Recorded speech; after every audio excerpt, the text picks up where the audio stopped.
Menikahi Hot Om. Bab 015. Kan gak sewaktu-waktu ada Om Mahesa di rumah. Kalau saya mau masak pas Om lagi kerja gimana? Nanti kita pindahin semua barang yang ada di kabinet atas ke bawah. Biar kamu gak susah. Kayak gitu juga lebih bagus. Tapi saya nggak bisa masak. Hehehe. Lupa. Kamu bisa belajar nanti. Saya biasa masak kalau pulang ke apartemen. Saya bisa ajarin kamu nanti. Kebetulan saya nggak suka makanan cepat saji. Nggak sehat. Saya lebih suka makanan rumahan. Picky banget.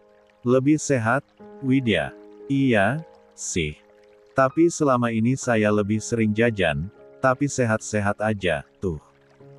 Apalagi makan bakso pinggir jalan punya Mang Sabto. Bisa nambah sampai 2 porsi. Enak banget soalnya. Nggak boleh lagi setelah ini. Widya hanya memutar bola matanya malas, enggan menanggapi lebih lanjut lagi. Sudah ia bilang, melawan Mahesa adalah kekalahan. Kasihan sekali yang akan menjadi pasangannya nanti. Pikir Widya saat ini. Oh ya? Apart Om, penthouse yang ada di tengah kota itu, bukan? Yang waktu saya datang disuruh papa buat nganterin berkas rumah sakit ke sana. Iya, di sana. Wah, di sana ada kolam renangnya, kan? Ada, kolam itu bisa jadi milik kamu kalau kita sudah menikah. Bahkan juga seluruh isi di dalamnya. Widya melebarkan matanya saat menyadari apa yang sedang mereka obrolkan. Bahkan baru teringat bahwa mereka berdua saat ini hanya sibuk menghabiskan waktu dengan mengobrol di atas motor. Menikah.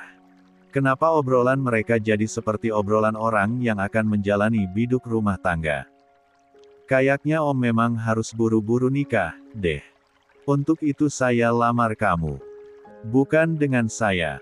Tapi, pegangan. Widya potong. Mahesa menarik kedua tangan Widya dari belakang tuk kemudian ia lingkarkan ke perutnya yang keras. Kadang saya suka ngerem mendadak, khawatir kamu bisa jatuh. Kontan saja, perlakuan lelaki tersebut membuat hati Widya berdesir tidak karuan. Sudah ditolong. Diantar pulang. Apalagi yang membuat hati seorang perempuan tidak bisa luluh.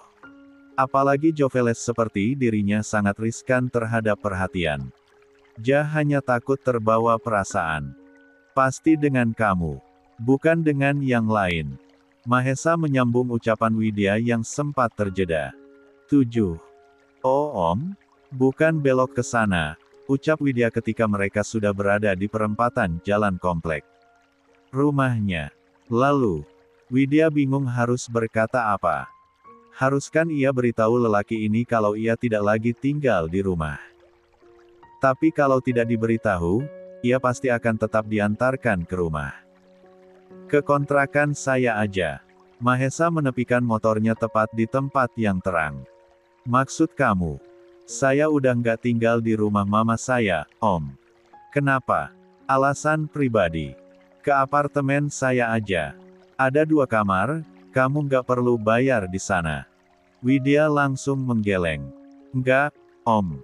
Makasih. Saya nggak mau bergantung sama orang dan punya hutang budi. Kerutan di kening Mahesa kian dalam. Ingin bertanya lebih lanjut. Tapi ia sadar posisinya. Bagaimanapun ia harus menghargai privasi Widya. Di mana kontrakan kamu? Di Jalan Mawar nomor 10. Tanpa bicara, Mahesa kembali melajukan sepeda motornya. Pegangan yang kenceng. Sebentar lagi hujan. Saya mau ngebut. Iya. Seperti yang diinginkan oleh Mahesa, pegangan tangan Widya di perut Mahesa lebih erat daripada yang tadi. Bahkan wajahnya sudah pucat pasi karena ketakutan. Jantungnya berpacu dengan aliran darah yang melaju di setiap lorong-lorong nadinya. Perasaan mual yang seketika menyerangnya itu ia tahan sedemikian rupa agar tidak menjatuhkan cairan yang tidak diinginkan dari dalam mulutnya.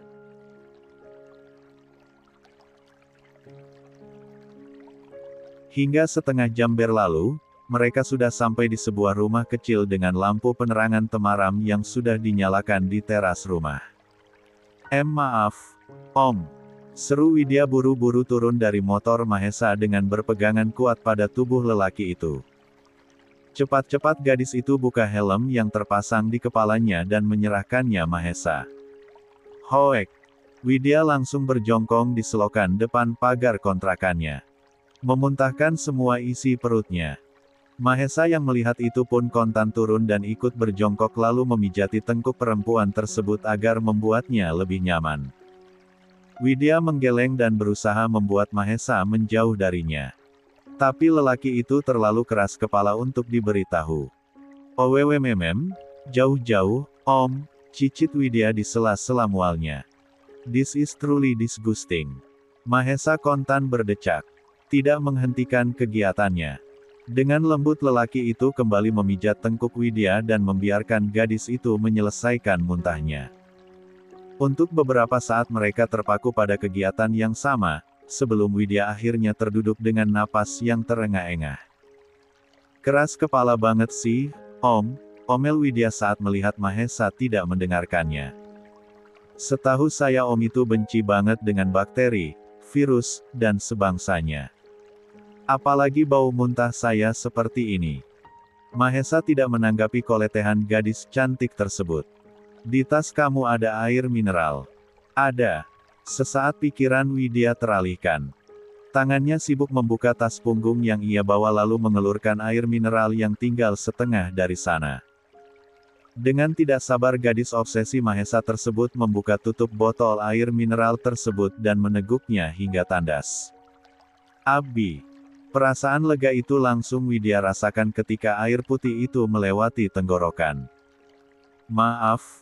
Ya, Om. Jadi ngerepotin gini. Nggak repot, Widya. Mahesa pun membantu Widya untuk berdiri lalu. Kenapa kamu tiba-tiba muntah seperti itu? Tadi di klub juga. Widya meringis. Bingung harus menjelaskan bagaimana. Sungguh, saat ini ia hanya ingin merebahkan tubuhnya dan meringkuk sambil memeluk guling. Bahkan Mahesa bisa melihat bagaimana tangan Widya meremas perutnya yang sepertinya masih tidak nyaman. Nggak apa-apa, Om. Kita ke dokter aja, ucap Mahesa langsung mencekal tangan Widya agar kembali naik ke atas motornya. Enggak, Om, enggak. Ini enggak akan lama, kata Widya menahan tangannya agar tidak dibawa. Saya, memang seperti ini kalau sedang ketakutan. Om bawa motornya kenceng banget. Sit, umpat Mahesa memaki dirinya sendiri. Maaf. Saya cuma mau ngejerin biar kamu nggak kena hujan.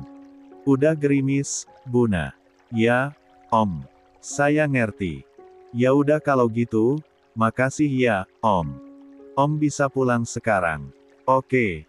Namun sebelum benar-benar pergi, Mahesa menatap lamat-lamat wajah cantik gadis ini. Tangannya kemudian terulur untuk mengusap area bibir yang tampak mengkilap tersebut dengan ibu jarinya.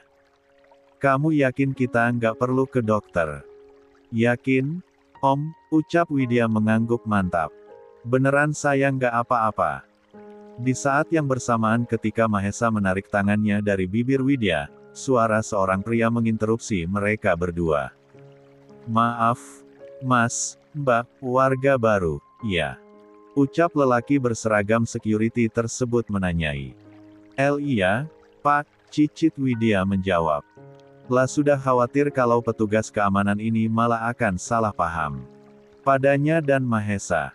Saya baru hari ini ngontrak di sini, Pak. Sama suami Mbak ini. Bukan, Pak.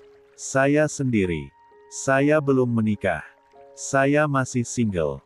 Maaf sebelumnya, tapi malam-malam begini dilarang berdua-duaan dan berbuat hal yang tidak dibenarkan. Kebetulan saya keamanan di daerah ini. Nanti ada warga yang salah paham, Mbak. Apalagi bukan Mas ini bukan pasangannya. Saya calon suaminya, tegas Mahesa agar petugas keamanan tersebut tidak lagi menekan Widya. Lelaki tampan tersebut meraih dompetnya dan menyerahkan kartu identitas. Saya Mahesa. Saya hanya ingin mengantarkan calon istri saya pulang dengan aman. Sejenak petugas keamanan tersebut memeriksa, mengangguk-angguk dan mengembalikan kartu tersebut pada Mahesa. Ya sudah, Mas, sebaiknya cepat pulang. Warga di sini lumayan ketat. Khawatir mereka akan salah paham. Baik, saya mengerti. Ya sudah, saya permisi kalau begitu. Jangan lama-lama ya, Mas. Baik, Pak. Petugas keamanan tersebut pun pergi, membiarkan Widya dan Mahesa berdua. Kenapa Om bilang Om itu calon suami saya, Om? Orang bisa salah paham. Memang seperti itu kenyataannya, tegas Mahesa. Membuat Widya mendesahkan napasnya pelan. Belum jam 10 pagi, ini Om. Kamu masuk, Widya, perintah Mahesa mengalihkan pembicaraan. Jam 10 masih ada 10 jam lagi dari sekarang. Kita bisa membahasnya lagi nanti. Widya tidak lagi mendebat Mahesa. Percuma saja. Om aja yang pergi duluan. Saya akan pergi kalau sudah memastikan kamu masuk ke kontrakan kamu. Terdengar desahan pelan dari napas Widya. Ja pun mengalah, memutar tumit dan hendak pergi. Dan di saat bersamaan, hujan pun tiba-tiba datang dengan lebatnya. Om, cepat masuk. Tetapi, masuk, Buna. Widya tidak tega melihat Mahesa yang pasti akan kedinginan. Gadis itu langsung melepaskan jas yang Mahesa pakaikan tadi dan mengembalikan pada lelaki tersebut. Pakai, Om. Oke, kamu masuk. Mahesa pun buru-buru memakai kembali jas tersebut dan naik ke atas motornya. Masuk, Buna. Saya juga nggak akan bisa nginep di sini kalaupun kamu menawarkannya. Kamu mau kita ditangkap warga? Widya pun tidak lagi mendebat Mahesa. Lelaki ini bisa lebih lama terkena hujan kalau ia nekat mendebatnya. Makasih, ya Om. Saya masuk dulu. Oke. Widya buru-buru membuka pagar rumahnya dan berjalan masuk ke dalam rumah kontrakannya. Kunci pintunya, Bun. Teriak Mahesa di antara derasnya hujan. Ia melihat Widya yang malah berdiri di ambang pintu rumahnya. Oh oke. Om hati-hati. Jangan ngebut. Oke. Widya segera menutup pintu rumahnya dan melihat Mahesa dari kaca jendela. Ia melihat lelaki tampan tersebut mulai membawa motor besarnya berlalu dari depan rumahnya. Akbank Sentral Asia pukul 8.30, maaf, Mbak. Tapi isi rekening Mbak ini tidak sebanyak yang akan Mbak pindahkan dananya. Widya langsung panik bukan main saat mendengarkan informasi dari petugas bank tersebut. Enggak sebanyak yang ingin saya pindahkan bagaimana, Mbak? Mohon maaf sebelumnya. Mbak Widya ingin memindahkan dana dari akun Mbak ini sebesar 2 miliar ke akun bank yang Mbak dituju tadi. Tapi saya cek di sini, isi rekening ini hanya terdapat 500 juta saja, Mbak. Tubuh Widya kontan gemetar saat mendengar informasi petugas bank tersebut. Ia bahkan tidak mengambil sepeser pun dari banyaknya uang-uang itu. Lalu, bagaimana bisa 3/4 dari jumlah total malah menghilang? Mbak. Mungkin boleh dicek lagi, Mbak. Widya memohon. Rasanya nggak mungkin uang itu berkurang dari rekening saya. Saya memang sama sekali tidak menggunakannya. Staf bank tersebut langsung menyerahkan buku tabungan Widya padanya. Nggak mungkin salah, Mbak. Mbak Widya bisa cek mutasi rekeningnya Mbak saja. Atau mau saja bantu cetak rekening koran. Widya langsung mengangguk. Tolong cetakin rekening korannya aja, ya, Mbak. Dari tanggal berapa, Mbak Widya yang ingin dicetak? Dari 2 hari yang lalu, Mbak. Sejenak Widya melihat ponselnya dan melihat tanggal. Melihat di catatannya kapan uang dari Mahesa tersebut masuk ke rekeningnya tanpa harus melihat mutasi dari ponselnya. Lah harus mencetaknya untuk pegangan. Agar tidak susah nantinya. Dari tanggal 11 ke 12. Baik. Ditunggu sebentar, Mbak Widya. Setelah menanyakan ingin mencetak rentang tanggal yang diinginkan Widya, petugas bank tersebut sudah kembali ke hadapan Widya dengan membawa selembar kertas berwarna putih di tangannya. Ada 1 lembar ini Mbak Widya. Dan 1 lembarnya Rp2.000. Nanti akan didebet dari rekeningnya Mbaknya, ya. Staf tersebut menyerahkan hasil cetakan tersebut pada Widya. Silahkan, Mbak Widya. Oke, Mbak, makasih bantuannya. Nggak masalah didebet dari rekening saya biaya cetaknya. Widya langsung mengambil alih kertas tersebut dan mengamati uang keluar masuk dari 2 hari yang lalu melalui rekeningnya. Kebetulan saya nggak banyak pegang uang cash. Oke, Mbak Widya. Bisa dilihat dari sana, ya, ucap staf bank tersebut. Di sana jelas ada pemindahan dana dari akun Mbak ke akun bank dengan nama Anggun Larati. Pada tanggal 11 malam pukul 23.30 sebesar Rp500 juta. Di tanggal 12 pukul 3 pagi sebesar Rp500 juta. Dan yang terbaru adalah hari ini, Mbak. Tadi subuh pukul 5 ke rekening Mentari Senja Putri, sebesar Rp500 juta. Untuk sisa rekening Mbak Widya hanya tersisa 5. Jantung Widya langsung berdetak tidak karuan kala mendengar uang itu ternyata lenyap dikarenakan oleh ibu dan kakak kandungnya sendiri. Sungguh, ini adalah kecerobohannya. Ini adalah salahnya karena tidak mengganti kode akses mobile bankingnya. Tapi yang heran adalah untuk hari ini, bagaimana bisa uang sebanyak Rp500 juta lainnya terkirim pada hari ini? Bukankah ia sudah pindah dari rumah terkutuk tersebut dari kemarin juga? Sadar tidak ada yang bisa dilakukan, Widya hanya menanyakan satu hal yang mengganjal pada staf bank tersebut. Oke, Mbak, untuk tanggal 11 malam dan 12 dini hari bisa saya maklumi terkirimnya dengan jumlah nominal Rp1 miliar ke rekening ibu saya. Tapi yang saya heran, bagaimana bisa 500 juta yang lainnya itu raib pagi ini padahal saya sudah tidak tinggal bersama kakak dan ibu saya. Kebetulan Anggun dan Mentari adalah keluarga saya.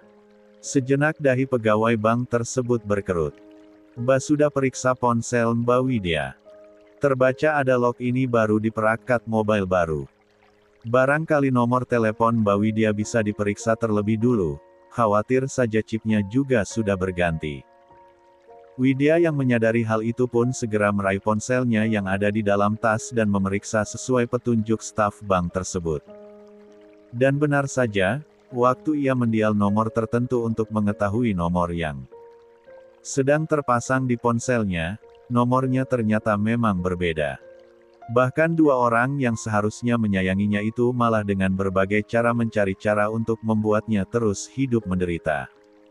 Air mata Widya hampir saja menetes kalau saja ia tidak segera mengusap cepat-cepat. Hatinya terasa kacau balau.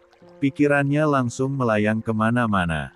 Bagaimana sekarang ia akan mengembalikan uang-uang tersebut pada Mahesa? Ia yakin memberontak pun pada ibu dan kakaknya itu hanya akan membuatnya kehabisan energi.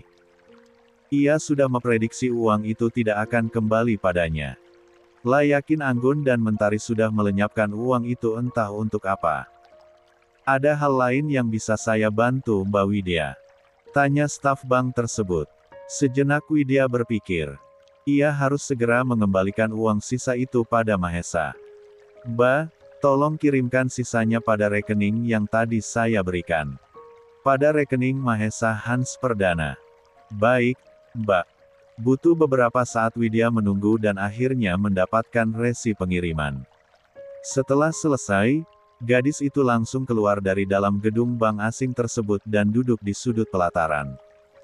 Ya Allah, isak Widya pada akhirnya. Setitik air matanya menetes. Dadanya terlalu sesak. Masih tidak habis pikir. Bahkan uang sekolahnya saja juga habis diambil oleh sang ibu. Sungguh, sudah 3 bulan ia menunggak dan tidak membayar SPP sekolah. Bahkan ia terlalu malu karena seringkali dipanggil oleh pihak sekolah. Sejenak Widya berpikir, harus apa ia sekarang? Malu sekali rasanya harus menghadap Mahesa dan menyerahkan resi pengiriman yang ada di tangannya saat ini. Dari total uang Mahesa, ia hanya bisa mengembalikannya 1/4 saja. Sungguh, Entah di mana hati nurani kakak dan ibu kandungnya tersebut. Memikirkan hal itu kembali membuat tubuh Widya bergetar hebat. Perutnya kembali terasa mual. Cepat-cepat ia membuka tas sekolahnya dan meraih obat yang biasa ia konsumsi dan menelannya begitu saja. Untung saja ia selalu membawa air mineral kemana-mana hingga tidak susah baginya untuk mendorong obat yang tersangkut di tenggorokan tersebut dengan air minumnya. Beberapa saat Widya berpikir. Ia perhatikan jam hitam kecil yang melingkar di pergelangan tangannya. Pukul 9.30. Setengah jam lagi waktu yang tersisa untuk bertemu dengan Mahesa dan menyerahkan resi itu. Tapi sungguh, mencari 1,5 miliar adalah kemustahilan baginya, lalu, harus apa ia sekarang? Tentu ia akan mendatangi Anggun dan Mentari untuk membuat perhitungan, tapi hal itu adalah nanti. Kalau ia lakukan sekarang, hal itu hanya akan menghabiskan waktunya. Ia yakin uang itu sudah lenyap dan tidak ada.